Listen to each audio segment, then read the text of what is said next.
நியாயம்டா, நேர்மைடா, நீதிடா. கலைஞர் கலைஞர் தான்டா. காலம் உள்ளவரை கலைஞர் என்று சொல்லி இருக்கிறார்கள். இந்த உலகம் உள்ளவரை கலைஞரின் புகழ் ஒழித்துக் கொண்டிருக்கும்.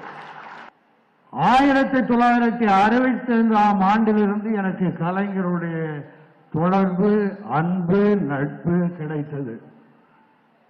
ஆனால் இன்றைக்கு நண்பர் மதிப்புக்குரிய அமைச்சர் சேகர் பாபு அவர்கள் ராஜா அண்ணாமலை மன்றத்திலே ஏற்பாடு செய்திருந்த அந்த நிகழ்ச்சியை பார்க்கும்போது அவர் பிறந்த திருக்கோளைக்கே அழைத்து சென்று விட்டார். அவர் எப்படி அரசியலுக்கு வந்தார், இந்த நாட்டுக்கும் நாட்டு மக்களுக்கும் தமிழர்களுக்கும் என்னென்ன நற்பயன்களை செய்தார் என்பதை மிக அழகாக தெளிவாக ஏற்பாடு